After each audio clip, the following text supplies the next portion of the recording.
Hello and welcome to another in my series In Conversation With.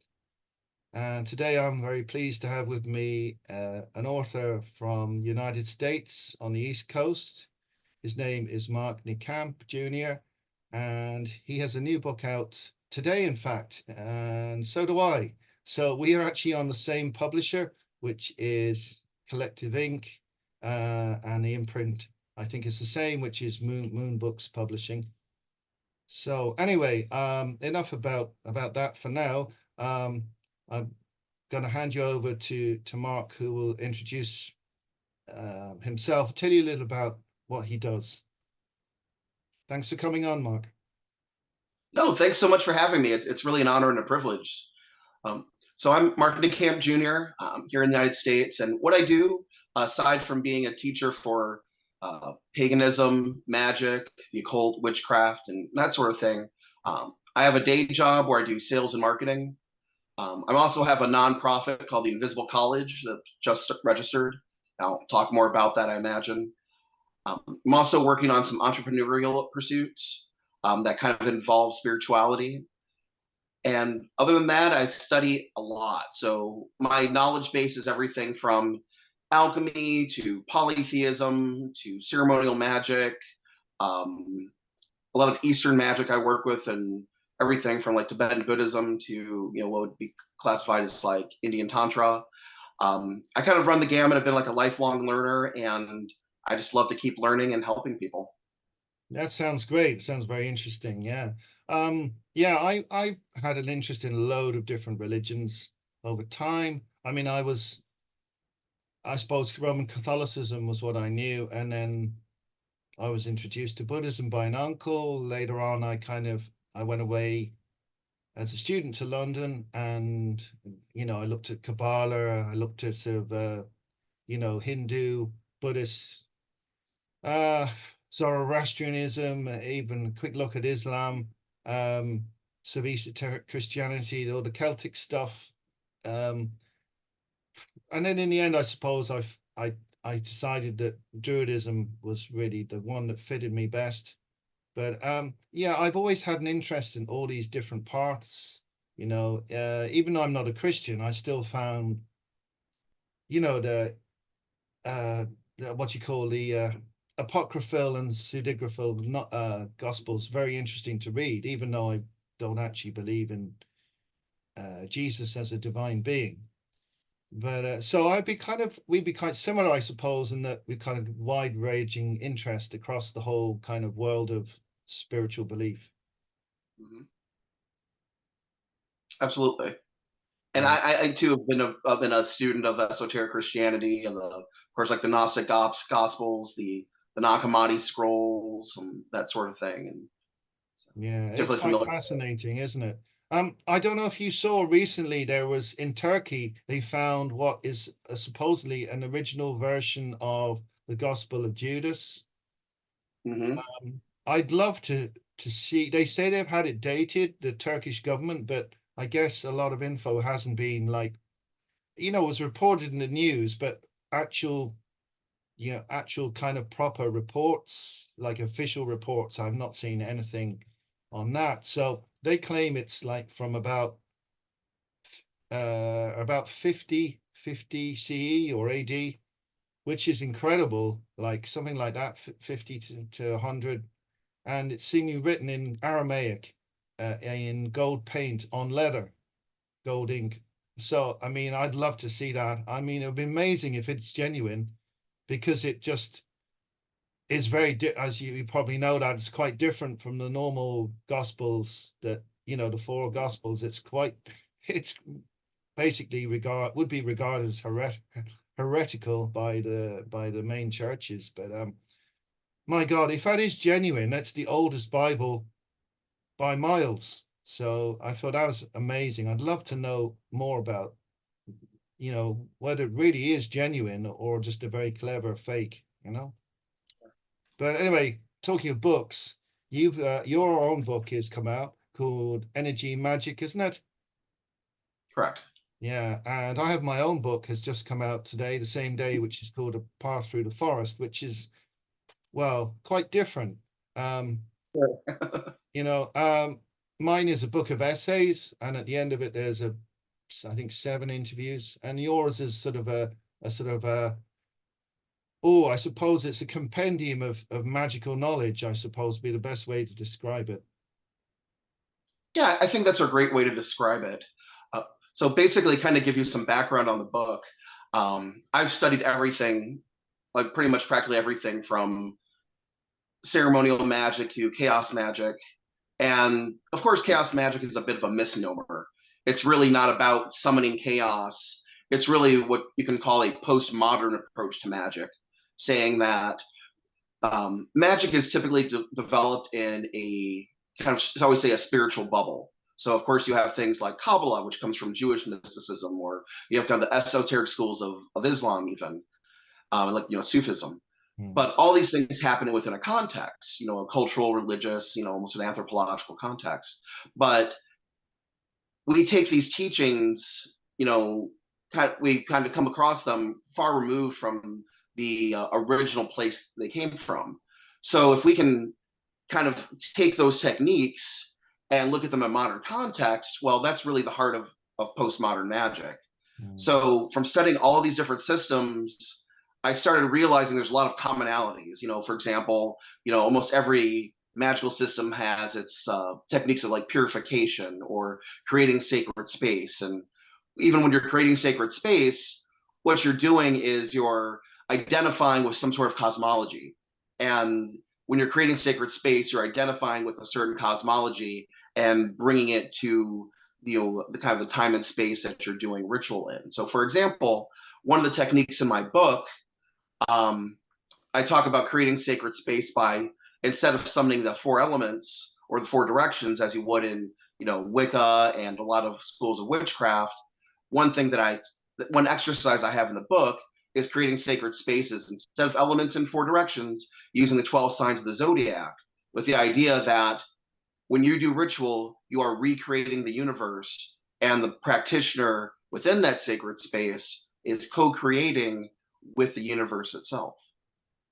Yeah, that's very interesting. I mean, it's similar in a certain way. My first book I did, which was with Moon Books as well, it's called The Druid's Primer, which is kind of similar in nature in that it goes through many of the same things, but it's purely from a druidic perspective. So I Of looked at course. what you've done and I go, oh, well, that's interesting. That's totally different from how I do it, but you're doing the exact same things, but in a different technique.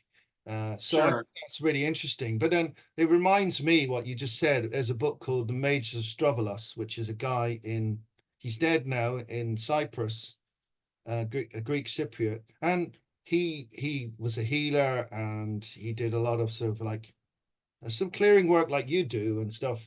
But he was actually a Christian. But what he used to do was he would adapt his methodology to whoever came to him. So when a Jewish woman came to him, he would adapt his practice to fit with her cosmology and her worldview. Of Um, course. and he said, when you can involve the person on an emotional and spiritual level themselves, then it's far more effective than just doing your own thing as opposed to their thing. So I mean, he was a real adept. So he knew all this stuff so well that he was able to do that. He could sort of dive into her culture and do work magically with her, which I found out a very Absolutely. inspiring book because he was able to transcend those differences between different cultures and different religions. And Uh, in a very similar manner, when I've studied all these different systems and I've kind of put them like side by side, I noticed that the commonality was their effect. So, for example, if you're doing like a candle magic, for example, like someone's like saying, "Oh, someone's sick. I'm going to light a candle for you." Okay. Or someone who is like a Reiki practitioner or does energy healing of some sort. The end result is the same in the sense that a person is getting healed. So then I said, okay, what is the medium that this happens? Well, with Reiki, it's obviously direct energy work. But if you're doing candle magic, there's an energetic result as well. So what energy magic does is it really strips away the tools, and it really the idea is to directly manipulate magical or psychic energy, wherever you want to call energy, and just use it directly without the tools, because you can, obviously energy is the background of every magical school. Yeah. So you can kind of strip it away and kind of have this, not only is it a bunch of techniques that are directly working with energy, it actually kind of functions a couple interesting ways I found out after writing the book. So for example, one of my new friends is a tantric practitioner in India, and actual tantra is of course like kind of the school of occultism, in those more of the Hindu schools. So we can talk about magic based upon like energetic results, and we have kind of this universal language of magic, just talking about the energy and how the energy feels, how the energy is manipulated, and of course the end result on the you know for the spell Yeah. or working or ritual. So it creates like kind of this universal language, which is kind of neat. The other thing, of course, as I have a very high value that magic is for everyone. So Yeah. everyone can do magic. So, but kind of the metaphor I use is, I'm not good at football. Okay, and I'm going to use like the British version, like actual, like we call it soccer in the Soccer. Yeah, States. So I'm not exactly. good at football. I'm horrible at football. Yeah, me too. However, However, if I paid money to Pele or someone, and I said, "Hey Pele, can you teach me how to play football?" And if I had like the money, or if Pele was willing, of course, and if I was in better shape. But let's just say all those things happened, right? Mm. Theoretically, Pele could teach me how to play football, and I wouldn't be as good as Pele because I wouldn't be doing it as long, or maybe even have his talent or even his conditioning. But I could still learn the techniques, and I betcha I would be better than someone who is like of a similar background that I am, just because I had that training. So where I'm going with this is that everyone has the potential to do magic. The only thing that changes is your experiences, your where you're at in life, your resources, and of course, just like talent. Some Mm. people just have more of a talent for magic. Now, Yeah. let me tell you a story real quick to illustrate this, which is fun. So I had a friend, actually a coworker, and I would dub her, or I would probably say she would something be like a wild magic practitioner. Okay, so she had a friend who was a horrible alcoholic. He loved to drink, to the point that his job and his health was very much at risk from his alcoholism. And she got furious. She was incensed that he would risk his life and welfare for his drinking habit. And she said, in kind of a wild, kind of a bit of a wild emotion, said, "You know what? I hope something horrible happens to you so that you stop drinking and you make better choices." And she remembered this conversation very, very well when she told this to me, for the simple fact that no less than 2 weeks later, her friend, the alcoholic, the drinking problem, went out onto the pub, came home in the middle of the night. This was in winter. Slipped on a patch of ice, fell flat on his back, broke his back. Was Ooh. in the hospital for 2 months.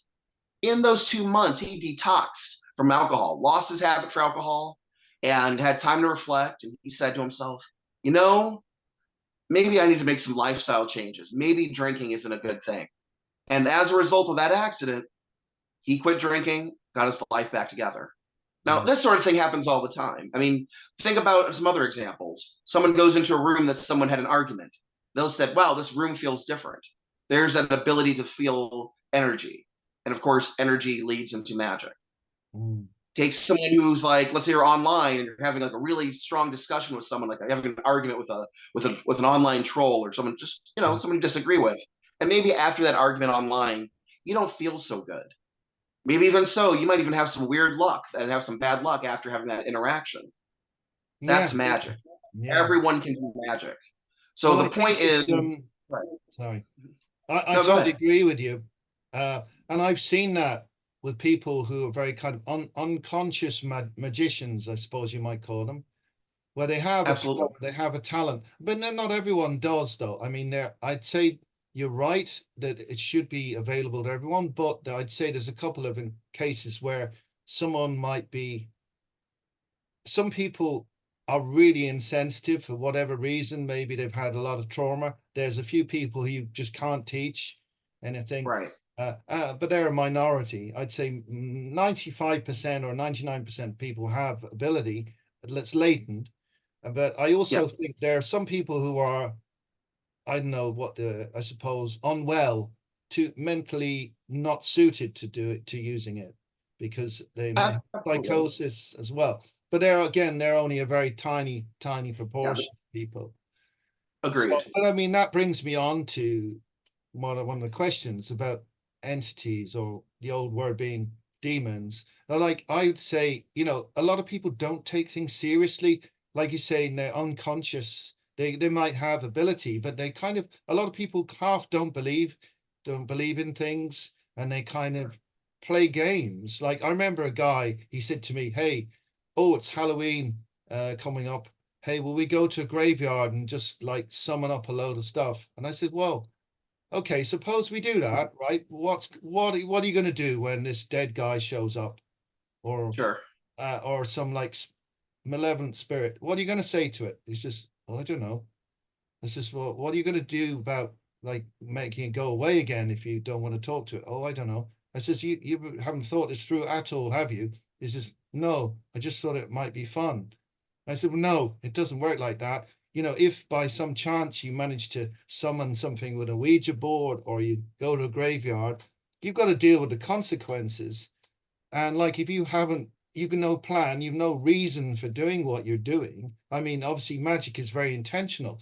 So if people playing around with it like it's toys, that really upsets me, because that's one thing I sure, worry about: teenagers and kids trying to do this stuff when they don't know what they're doing. They've no guidance, they've no training, they've no mentors or teachers. And I think that makes people vulnerable. And again, like with the correct. drinking, you're very vulnerable to negative entities if you've got now like a serious addiction problem. So Absolutely. I wondered what your thoughts are about, how do we encourage people to be like responsible, especially with all this demonic activity that's happening? Sure.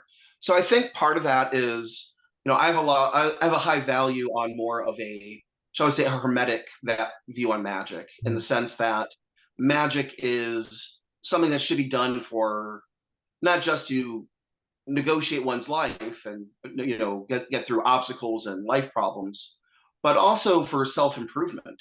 So I really believe that the, shall we say, the goal of the universe, if the universe has a consciousness, and there's the hermetic axiom, of course, as above so below. Now, of course, what that really means is that, like they say in the Bible, man, I'm using that term for all humans, is created in God's image. So let's kind of back that up a second. In that sense, if we say as above so below, then it means that every person that exists is a reflection of the universe. Yeah. Now, if they're a reflection of each other, now it's not just that we're reflections of the universe, but it's also that it's a two-way street. It's a two-way energetic flow. So that means we are really co-creating with the universe, which makes things really, really interesting when you talk about magic and intent and things of that nature. Now, I'm going somewhere real quick. So we're all co-creating with the universe. We're all, creating the image of the universe. Okay, that's great.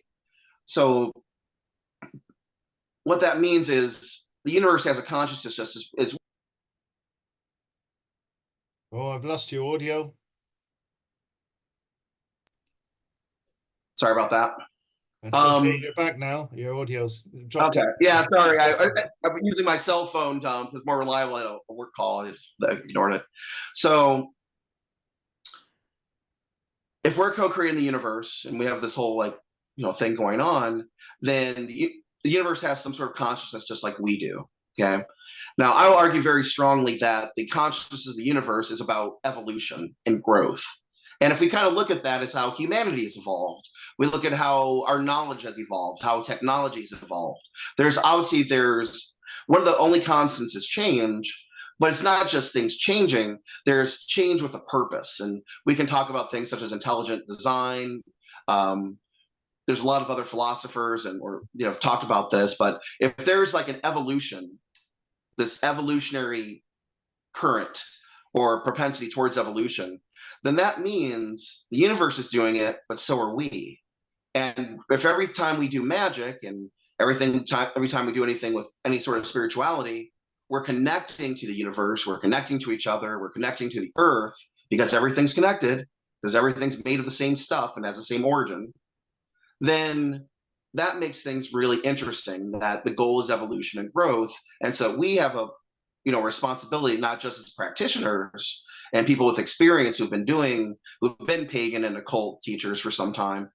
We have a responsibility to not only work on ourselves and work on our own personal evolution, but to work with what the Hermetics would call the great work of the evolution of the universe towards complexity, towards something grand and amazing. Now, of course, the end goal is something a little mysterious, but we can argue that evolution is about this refining process. And this is where we get into schools of alchemy, which is one of my passions.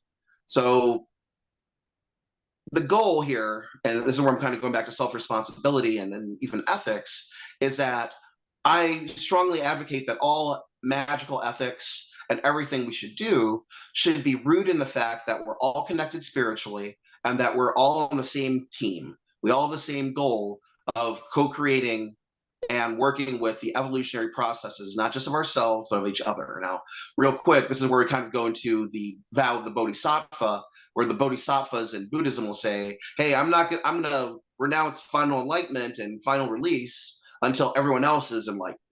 But that's kind of what we're all doing.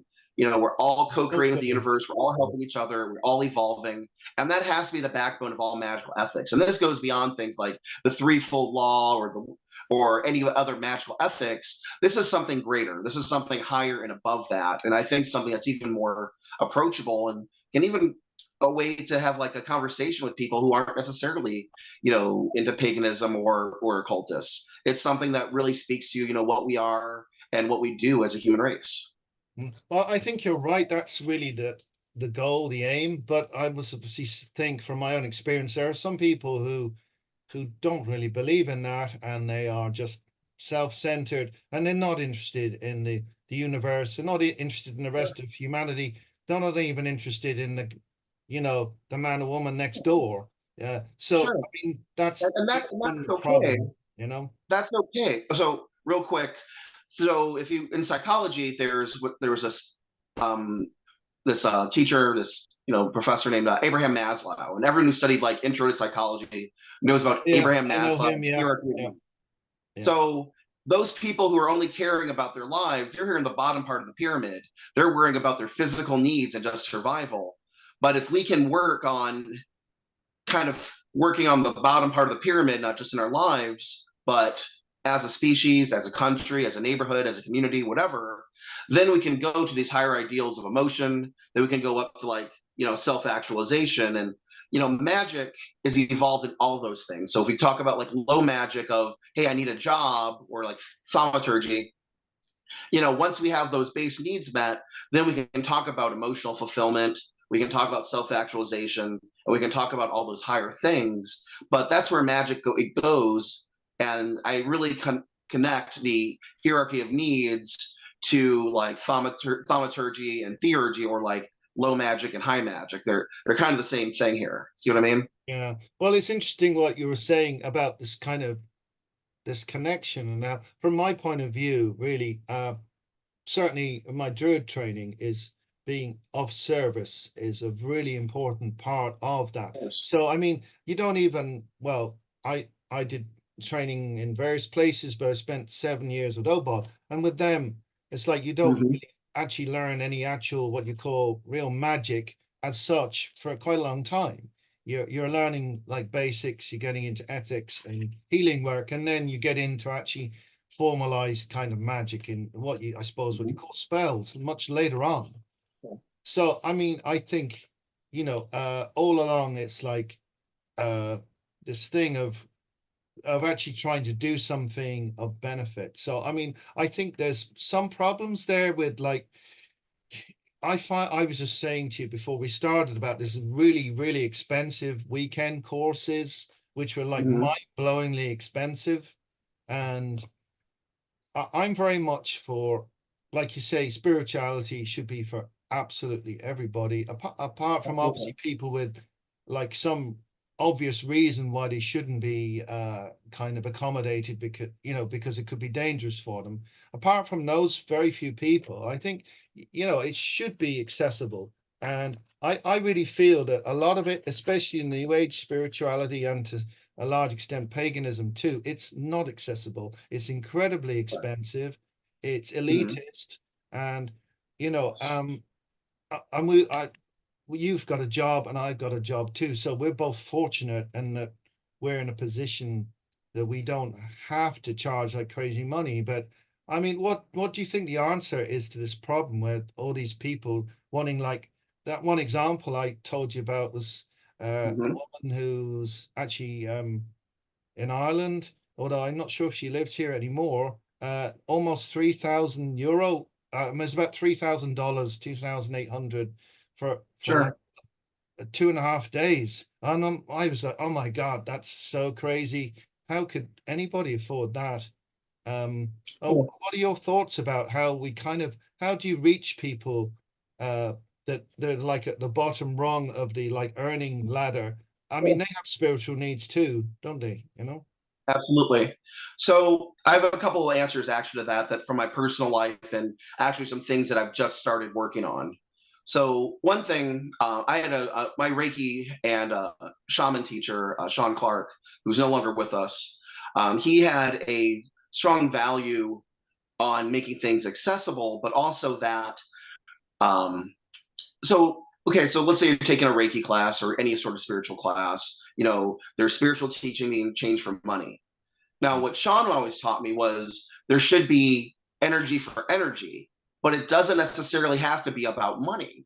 It can be a barter or an exchange. So, for example, I do past life regressions. And the way I do past life regressions is I'll lead someone on like from where they're at now to like their previous life and maybe like a couple more previous lives in one session. And one session might last like 2 hours. Okay.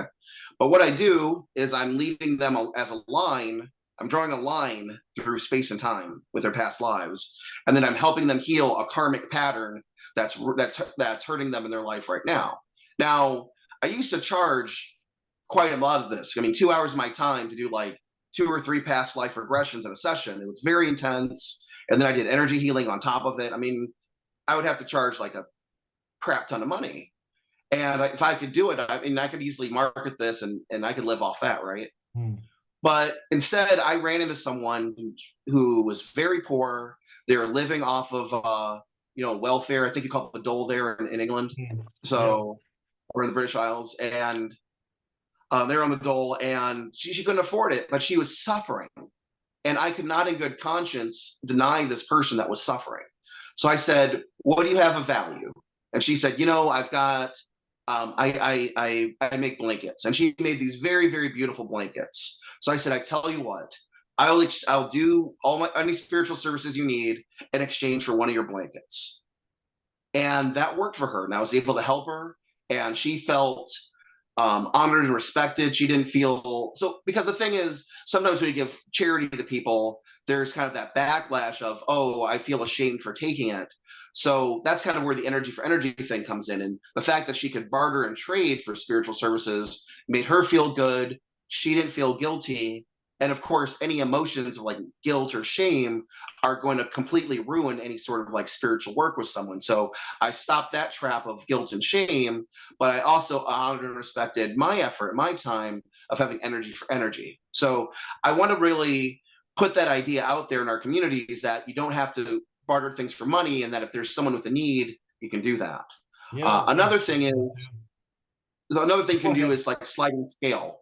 So let's say I'm doing like maybe one day I'll do a weekend intensive on like energy magic, like my book. Let's just say, for example, maybe I'll charge 200 euros. I'm just making up a number. This isn't anything that's happening. This is just for conversation. And I'm charging 200 euros to one person, but then I'm going to say it's a sliding scale between 200 euros to 5 euros. Like, what are you doing? And I'll say, if you're poor and you can only afford 5 euros, well, then go ahead and come to the class if you feel like you need this knowledge. And to the people that are paying 200, I'll say, look, I know you're paying more money than someone, but you're also not just paying for your class, but you're paying for the opportunity for someone with less, who's not as advantaged as you are to come to the class as well. So that person says, wow, I am paying more money, but I feel like I'm actually contributing as well. So that kind of works because Yeah. it's not just about me or those people. We have to look at all these different ideas and problems in terms of relationship. Yeah, and you don't have to tell anybody who's who. So you don't have to like point the Exactly. finger at the $5 person, go here, you can wear a Right. special dot hat that says I only Right. paid $5. You don't have to tell Why any. shame people? Yeah, exactly. So you don't have to tell anybody what everyone else paid. You just deal with each Exactly. individual and then you say, well, this is appropriate for you. And like I Sure. always do that. I always look at people's circumstances. If I'm asked to Hmm. teach someone or I'm asked to do a ceremony, I would look at their life. And if I know they're a multi-millionaire, then I'm gonna like, okay, well, I'm gonna hit you with the big money and you can pay Yeah. top dollar for it.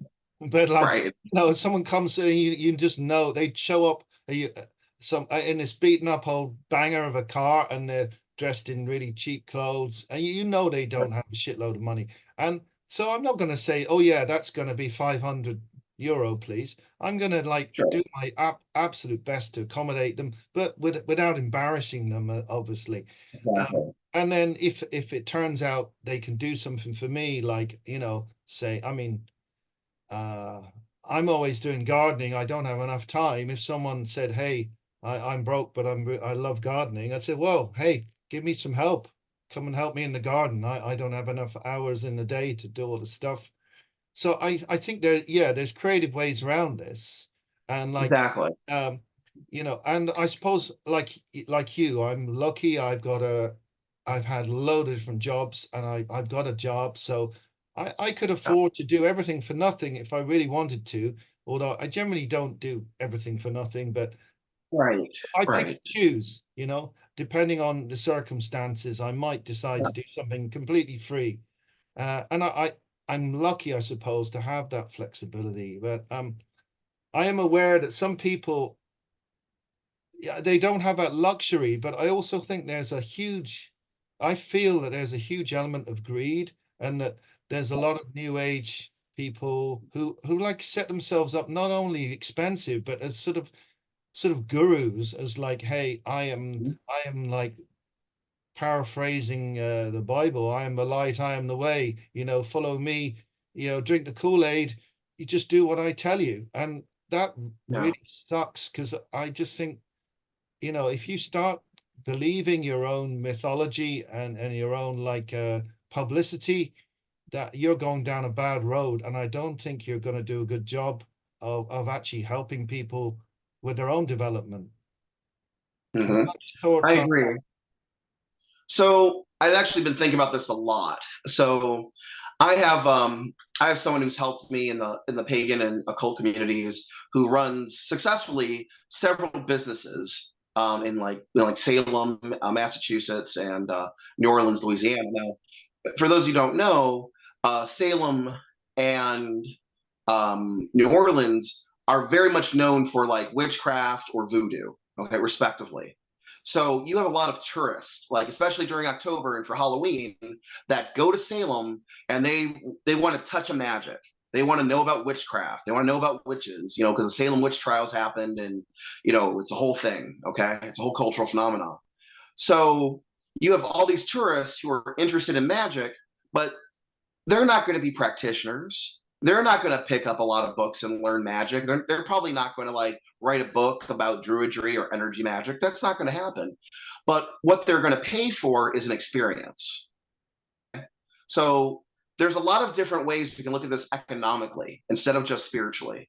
So there's the core community. There's like people like you and I.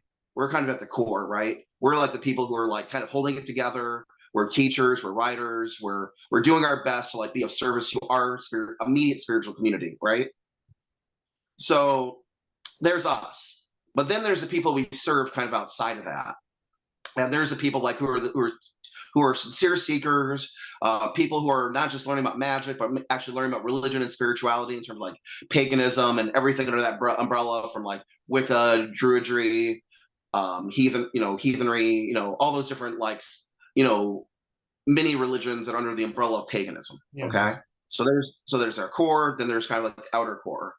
But then outside of that, there's everybody else who's like watched the movie The Craft, or they read a book on, seriously, or they read a book on like witchcraft that someone left, or they have like some goth friend who's like, oh, I'll do a spell for you, or someone who's like got a tarot reading, who's like, oh, I'll get a tarot reading and see like, does Johnny like me? I don't know. Does Johnny like me? I'll go do a tarot reading. Where am I going to get a tarot reading? Well, Francine, the goth witch, at the storefront at the pagan shop down the street, she does tarot readings. I'll find out if Johnny likes me. So now, of course, Johnny is in love with Chad, but that's a whole different story, and we won't talk about that. But the whole point being that there's this whole amount of people in the world who are interested in magic, but it's a novelty. Okay. Yeah. So we really have to think about these things in terms of levels of commitment and levels of knowledge. So we have this core that's like, we're holding down the fort. We're kind of the orthodox, and then like everyone else outside of that, they have various levels of involvement, of dedication, of discipline, and resources. So what's been happening is a lot of these people who are kind of more at the core level, they've been kind of I'm just going to use a term, and I'm probably going to get some hate mail on this, but they're cannibalizing the immediate community. Okay, they're saying you have these people here at the core who are charging these people here, kind of like the outer core. I'm going to charge you 500, 1,000, 2,000 euros or dollars or yen or whatever for something, and that's I find that very unfortunate, because it's those people in the outer core who can be developed, can be nurtured, who can kind of become more into this inner core. Because here's the thing, everyone can do magic. So that means all these people out here who are vaguely interested in magic, they have the potential to do magic.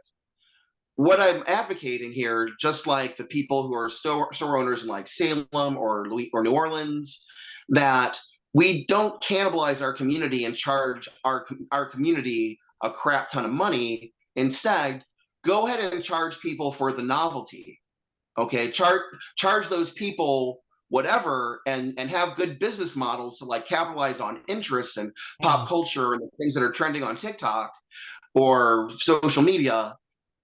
Work on those, market to those people, get their money, but bring that money and those resources back to the core to develop that. Because what's going to happen is that money is going to come down the community. Those people from the core can develop the outer core.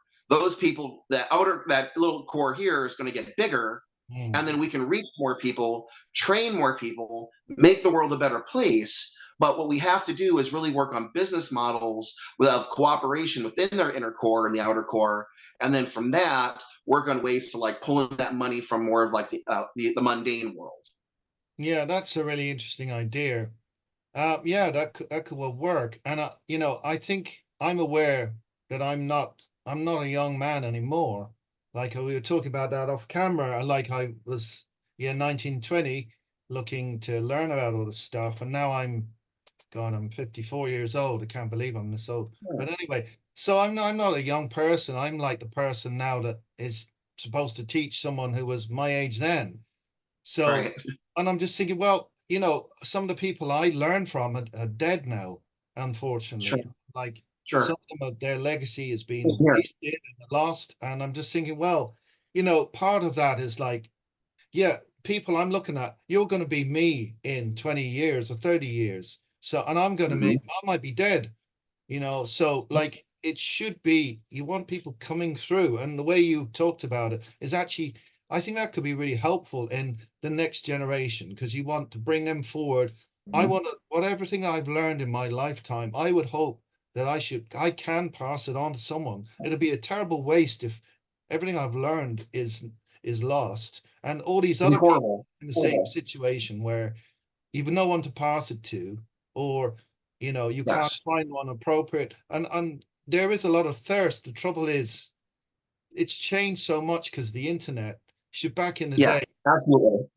you So had a lot more personal contacts and a lot more kind of I suppose, it was much more difficult. In fact, it was really difficult to find someone to teach you. But now I think it's a problem with people, the blind leading the blind a lot of the time, where Yeah, people learning off of people who know nothing and charlatans, yeah, and again, the expensive stuff. And it doesn't have it's to be that horrible. way. I think No, your it doesn't. model sounds like quite a creative way of getting around that problem, I think. And I want to So leave that's one a thing. legacy. So that actually brings me to something I just did recently. So I've had amazing mentors, amazing mentors. Um, but almost all of them are dead. I'll just be honest with you, and none of them have written books. So, so for example, I had this mentor in my first spiritual community, who was um, I don't know if I should give his name because I don't know if his family knows that You don't have to. he was an You don't occultist. have to. But he was an amazing occultist. I mean, he had like a long wizard beard, and he was like a professor at a university, and he was literally the best ceremonial magician you've never heard of. I mean, he could bilocate, like legitimately bilocate, and he did this technique um, that I'll just share real quick. Basically, most of you will know that there's this thing called the Lesser Banishing Ritual of the Pentagram. And if you don't know, basically all you have to know is that at one point you summon like four main archangels. Okay, so what this occultist did, this mentor of ours, what he did was he would take a candle and he would evoke, to bring forth the energy of these archangels, and then invoke their energies into a candle. So when you would burn the candle, um, you would literally release the energy like as it burned of those four archangels, and we called it angelic dynamite because it would like just light up a room spiritually. I mean, it's a great technique. I mean, anyone can try it. But I never thought of that, and I've never even met other occultists who are like well-published authors who have even talked about anything near that stuff. And that was just the tip of his iceberg, and Yeah. so much of his knowledge is gone. So I started actually filed the paperwork, and so it's official. There's this organization, this nonprofit here in the States called the Well, Invisible yeah, College. you mentioned it earlier. That's fantastic. One of the things I've written about is what there's lots and lots of little colleges here, and there also be one man bands or two person band. Yes. The trouble is Yep. when that person dies, or one of them dies, or both of them die, it's gone, and then you've got this sort of, what I'd love to see would be something like a proper college where, like you're doing, where you, I assume it's not just you. You have a whole bunch of people who you can bring I in, do. have you? I do. I I wish have a that whole could network. happen here. I really wish such a setup would happen, but unfortunately, there's a lot of competitiveness here in Ireland where, you know, Right. different factions. This guy doesn't like that guy, and this woman doesn't like that guy, or that. Yeah. And then I have they're no like, "Oh, tolerance for don't that. go to them. They're shit, and don't do this and Right. do that." No. And it's too competitive rather than like, although it's a small community, it's very divided. And wouldn't it be nice if there was like like a I hate to use the word Hogwarts, but something of that nature, like in our, Sure. or in every country, where you could just get all the people who are adepts in what they know to teach different Right. areas of Mhm. esoterica in a Yep. reasonable Well, way that's not crazy expensive.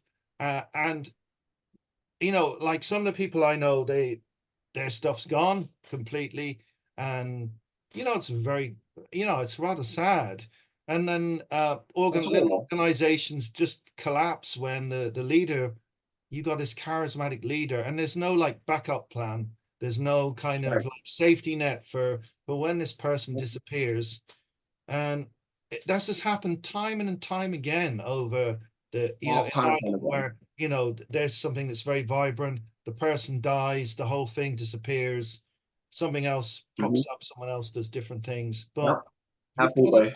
huge level of sort of like, I suppose wastage is the word, where I suppose things come around, but like, maybe it doesn't come around for another 1,000 years for all we know.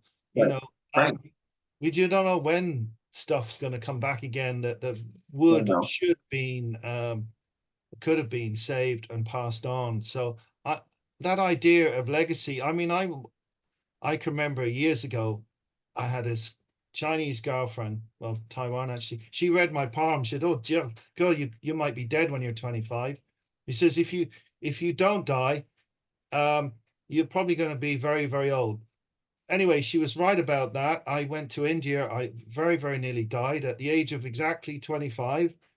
I had this horrible dysentery. Thank God I was near a hospital, and they saved me for an amazing 20 US dollars. They saved my life.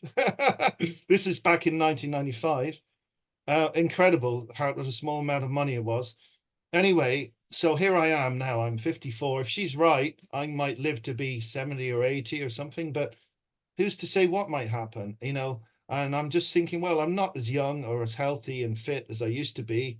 So, okay, I've written stuff down, but there's only so much you can put into a book anyway. There's a lot of stuff I wouldn't want to put in a book because I feel it has to be communicated person to Mhm. person. Uh, Mhm.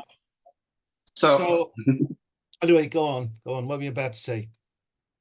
So I've got like a lot. So what the Invisible College does, it's not like a teaching nonprofit right now, but one of the things it's doing right now is it's giving back to the community. So there's like as I said on social media, 10% of all of my book sales are going to go to charity, basically to the nonprofit. Half of that is directly going to things that help women. So I have 10% of all of my book of my royalty money. 5% is going to things like domestic violence shelters or women's circles, or basically groups that are like nonprofits that are helping women. Because let's just face it, the majority of the people in the pagan, especially the pagan and witchcraft communities are women. And I don't want to cannibalize my community. I want to give back. I want to acknowledge that. And as someone who works with lots of goddesses, like one of the main goddesses I work with is Hecate.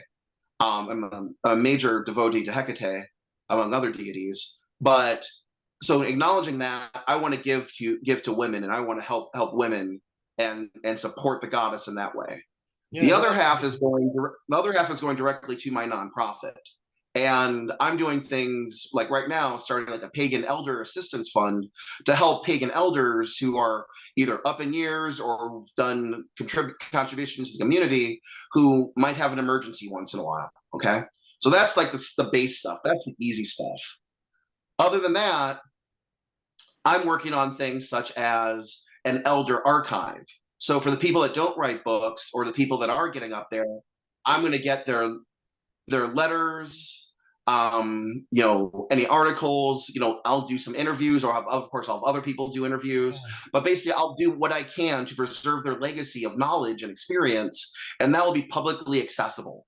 yeah, So that we'll would have be this public amazing. archive of magical knowledge so that their legacy is not lost. From there, I've have like literally a dozen other projects, things such as having free, or if not free, or very accessible beginner books on magic that are done by some of the main pagan authors and teachers that are out there. Some known, some unknown. But basically, we're going to collaborate and do pretty much free, lack of a better term, like open source, basic and beginner books for like magic, witchcraft, paganism, and the occult. So that because there's so many beginners books, everyone's like, where do I begin? And so I'm working with a collaborator to say, look, Yeah, this is where you begin, so that the other books that come out that either myself or other authors do, they would say, hey, you've read all the beginners books, here's some other stuff now, and we can kind of like help you on your journey a little faster. So those are some of the projects we're working on. So it's like it's education, it's community resources, and I'm also working on things like a national, for at least here in the States right now. I'll worry about the rest of the world, maybe about 5 years. But here in the States, I'm doing stuff like a national pagan scholarship, to help people to go to university. oh, that's a Then brilliant I'm idea. also We working don't on have that things such here. as like sorry, real quick. I also have like friends who have died of suicide, Oh, who are pagan. And it just breaks my heart that I could have been there for them or they didn't reach out. So I'm working to have basically a pagan suicide line so that someone of comparative religious or spiritual background can say, oh, okay, look, I'm pagan, or I'm an occultist, or I'm a witch, and I can call someone that's not going to like shove Christianity or any other religion down my throat, who's there for me in my time of need. So these are all the amazing. resources I'm working on right now. That's really fantastic. That's really good. I mean, we have two pagan organizations here which are offering some of that stuff, like chaplaincy and whatever. But I mean, that's a hell of a lot you're taking on there, and that, well, fair play to you. That's really, really fantastic. Um, and like, I just had a thought. You're saying about these elders, a video or audio archive would be amazing because it's one thing to read a book, but when you can hear someone's voice, like, I don't know if you've heard of Lady Olivia Robertson. She's the founder or co-founder of the Fellowship of Yep. Isis. Like, I met her. I, She was a fantastic lady. I knew her quite well, and fortunately, there's quite a lot of video videos of her. So I gave a talk about her last year, but I shared some of the videos of her because I thought it's great to talk about her, but to actually for people to see her and hear her Yeah. voice and hear her talking is totally different. And then you have different context from just reading. Like, books can be very dry when you hear someone, and the energy as between people is so different between when you like the difference between me. I hate texting because energetically it's shit, really. It's just like awful. Whereas I can see your face, I can see your expressions, I can see your body Mhm. movements, I can hear your voice. It's completely a whole quantum difference in quality of communication compared to texting. And I think, like, with these teachers, if if you can hear them, uh, that's or if you can't if you can see them as well, be even better. But if you can't do both, even just have an audio recording of these people would just be Mhm. so amazing. I think that's something we don't think about in Ireland that much. People are like, oh God, isn't it sad that such and such died? They didn't get their book finished, or they didn't get their book Yeah. published, or oh, their organization is now gone and buried. And then people just accept it as like, oh, that's a shame. But nobody's doing anything about it. And I'm really glad to see that you're doing something really proactive. That's fantastic. Fair play to you. More power to your elbow. That's amazing. Thanks. So I really hope you're successful with that, and I'm sure you will be. I mean, I would hope that a lot of people will rally to you and try to help you. That would be the good thing if all these Yeah. people come out of the woodwork and try and help you realize your vision. That doesn't always happen because there's people have a lot of motivations, not always good for being involved in magic. And I think really it comes down to you've talked about ethics and about giving back and community. You're obviously very civic minded, but unfortunately, not everybody's that way. A lot of people, I've seen a lot of selfishness in the magical community with people that they're kind of more interested in power and self advancement than actually Yeah. acts of service and giving back. And Absolutely. that's something I think shouldn't be encouraged. We should be encouraging the opposite. The actual, I think the more you give, actually the more you get back, the more you get a Yes. sense of fulfillment. Of, from in my own life, the more selfish and stupid I've been. I don't get in. You don't feel fulfilled. You don't feel any Yeah. meaning or sense of purpose from being a selfish asshole. Um, I think, and like there's so much to be gained from actually helping other people or I think Absolutely. And so I know kind of like before we recorded, we were talking about like being prolific. So I actually make a very, very long story short. I actually have a 10-year plan to publish about 100 books. oh wow. Okay. Now, here's my secret here is at least half of those books I'm co-writing with people so that there's people who would never ever write a book but are as knowledgeable in like a certain field like I'm in, but I can say, hey, let's collaborate on this book and you can take your knowledge and my knowledge and we can do something really cool and better than what one of us would have done separately. So I want to lead by example that we can be collaborative, that we're better working together, but also it's not just about me, that Mm, I can actually put good in the community and not be having to be ego based. mm, And I'm doing this to lead by example as much as just getting some really good knowledge out there and helping people. So real quick though, I just want to like set the record straight. I am no saint. And the reason that I'm in the place I'm at now is I already went through like my ego and my dark period, and I'm, Mark, master of the universe. I already went through that phase. Thank the gods, because where I'm at now, I don't have to worry about those ego traps, those ego pitfalls that a younger practitioner would have gone through. I've already done all that. I'm done with that. I mean, I did some. I'm just going to go there. I did some pretty messed up stuff with magic back in the day, like really bad stuff.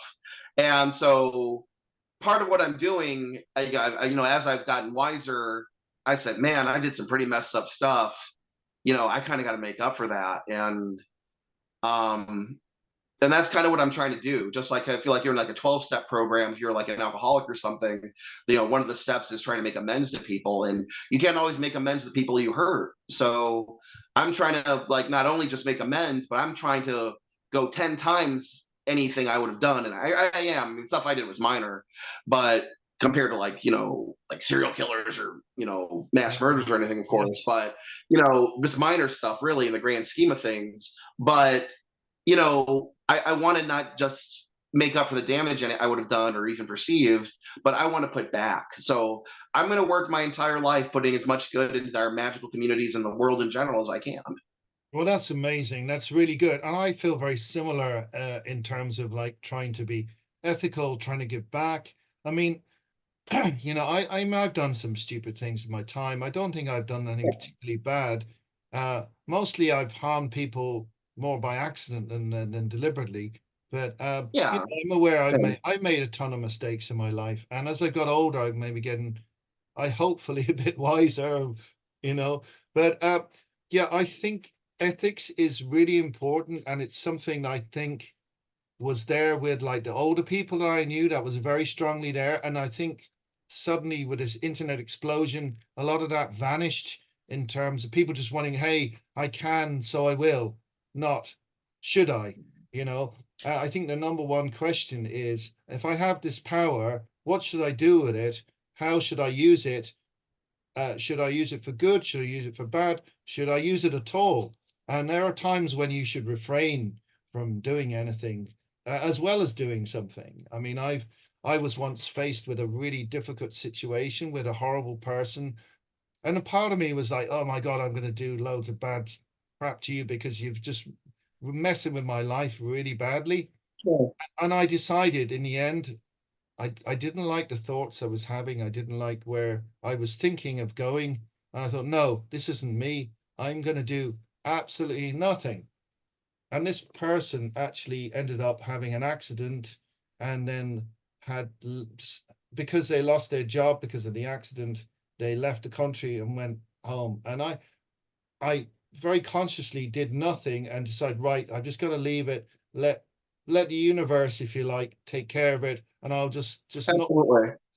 And that paid off for me. And I just think, I thought, God, if I had done all these rotten things, the repercussions for me would have been terrible. And it was a Absolutely. test really for me that could I live with my ethics in real life when faced with somebody who was doing some really horrible stuff, actually, Mhm.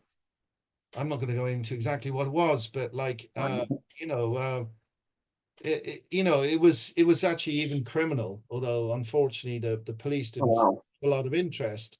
Um, but sometimes with domestic issues, they just don't want to know that even though there's crimes being committed, they really don't care. Sure. Um, but anyway, I think I did the right thing. I could have done a lot of things to this guy, and I'm so Sure. glad I didn't actually. And like I said, he got a bit of instant karma anyway, so I didn't have to do anything. But Sure. I think the benefit of being a bit older maybe is you can perhaps like uh show that to younger people who want to learn. And I think that has to be there in the writing, in books and articles a lot more, because there's a lot of stuff on techniques. There's, like you say, there's Mhm. a 1,000, 10,000 starter books. Some of them don't even touch on ethics or responsibility. Absolutely. And I think that's a great failure if you don't discuss any of these things with younger people who could be reading that, Absolutely. you know? Yeah, So I I really definitely, admire one of my what you're books that doing. I think okay. that's really impressive, and gee, you know, that's fantastic that you're you know, you're doing this work, but you're doing it with a mind to the future and to giving back, which I wish there were a lot more people like you, to be honest, because I see far too many people seem to be in it for themselves rather than having the sort of like uh, a sort of very what sort of humanitarian sort of philanthropic agenda that you have, which I very much admire, I have to say. You know, I wish more people were doing the same. I think they will, and I've already had a lot of people from just my initial announcement reach out to me like, "Oh, this sounds good. How can I help?" So It's I great. think what I'm doing, I think what I'm doing is very timely. I think it's like the right thing to do at the right time, and I'll just kind of give you like kind of a preview of coming events of some point. I mean, I'm making a lot of international friends. So I'm learning a lot about magic on an international level, which is mind boggling. I mean, on a daily basis, I might be talking with a tantric practitioner in India, goetic practitioner, and a demonologist in South Africa, a priestess of Hecate in Russia. I mean, on a daily basis, I'm having these amazing conversations. I'm learning so much so quickly. And what I'm realizing is the problems I thought were just like to my local community or even just America, they're problems all across the world. Yeah. So eventually, I think it might be pretty cool, might be pretty neat, just putting this out there to the universe and everyone out there that, once I get the invisible college going on here in America, it will be kind of cool if there's like branches like in Ireland, in Italy, in Germany, and just like we're working Russia even. internationally to change the world. Yeah, well, like that's a really nice idea for that kind of thing to spread across the world. Because I mean, uh, we so much of what you see divides people, but actually, when you, I found this myself when you meet people that you think you have nothing in common with, or you may have actually conflict with, very often it's not the case. It's the opposite, that actually people Exactly. with very different backgrounds have a lot in common in ways we don't even we don't expect uh, that we're often very surprised by, and uh, there is, I think there's great opportunity there for sort of cooperation between different Absolutely. nations, different cultures. uh, I mean, I'm hoping we're going to get to a world where everybody can throw their tanks and their guns and their warplanes in the bin. Well, not in the bin. Hopefully, we recycle them all and make them into something else. But you know what I mean? That's where What the humanity should be pleasure. heading. Yeah. We should be. I mean, we're not all the same. We are people are very different, but we can. That doesn't mean we can't all cooperate or get on and be on good terms with each Exactly. other. And I Exactly. mean, look at all the money we're wasting on death and destruction all over the world. And that if that ended, what an amazing planet, an amazing kind of human existence we could have if all that energy wasn't wasted on destroying things. If it could be redirected into something positive. Uh, of course, obviously, everything you could do, you could say, is manifestation, is magical in a way. So, I mean, if you take all that energy that was being directed into destruction and refocused it, that would transform the whole of society in a very Pretty short, quickly. very fast, I think.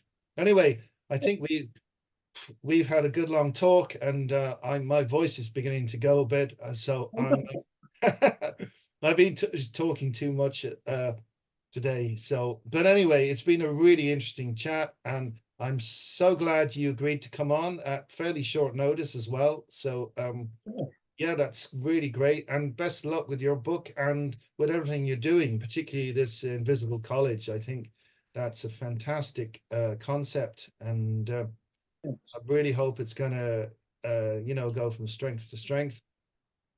Thanks. I really appreciate that. Thank you so much, and thanks for bringing me on. This is really a lot of fun, and you know, I can't wait after this for you and I to talk more and maybe collaborate on some stuff. Yeah, yeah, that could be an interesting conversation to have. We won't do that on camera though. No. Anyway, thank you so much for coming on, and yeah, have a good day. And this will be going up very soon. Thanks a million. Take care. Bye bye. All right, take care.